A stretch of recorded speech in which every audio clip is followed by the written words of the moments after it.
রূপায়ণ lake castle. Welcome to the land of piece. আমরা দাঁড়িয়ে আছি বসুন্ধরা আবাসিক এলাকায় এবং এই কন্ডোমিনিয়ামটাকে বলা হয় ট্রু কন্ডোমিনিয়াম। এই যে প্রজেক্ট আপনারা দেখতে পাচ্ছেন, এটি দাঁড়িয়ে আছে 107 কাঠা জমির উপরে এবং দারুণ শান্ত সুন্দর একটা পরিবেশ। আজকে আপনাদেরকে পুরো প্রজেক্টটা আমি ঘুরে দেখাবো, চলো।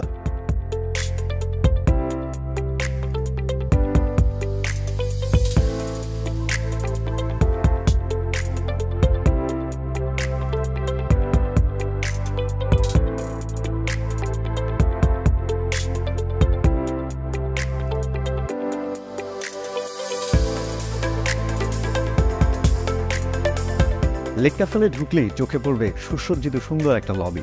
কি দারুণ ভিউ আর কি দারুণ আলো বাতাস। আচ্ছা চলুন আপনাদেরকে অ্যাপার্টমেন্টটা ঘুরিয়ে দেখেন।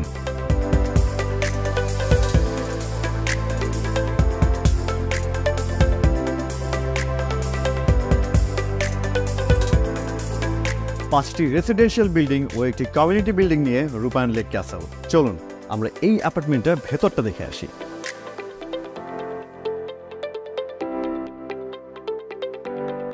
এই মুহূর্তে আমি দাঁড়িয়ে আছি ড্রয়িং রুমে। আমার পেছনেই হচ্ছে ডাইনিং রুম। টোটাল অ্যাপার্টমেন্টটা সাজানো হয়েছে 3টি বেডরুম, 3টি বারান্দা, 3টি ওয়াশরুম এবং একটি কিচেন রুম দিয়ে। আমরা রুমগুলো দেখে আসি।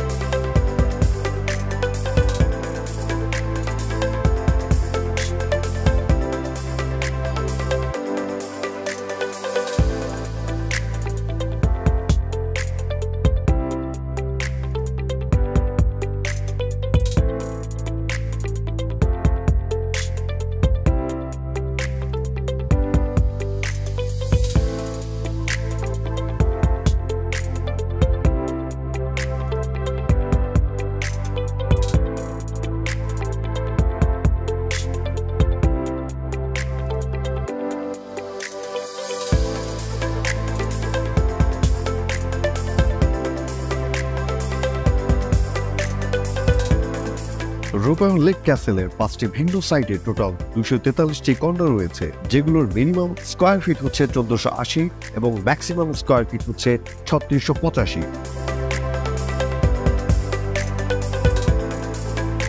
বসুন্ধরা আবাসিক এরিয়ায় ট্রু লাক্সারিয়াস কন্ডোমিনিয়াম হচ্ছে রূপায়ণ লেক ক্যাসেল। ঢাকা শহর জুড়ে রূপায়ণের রয়েছে এমন দারুণ দারুণ সব প্রজেক্টস।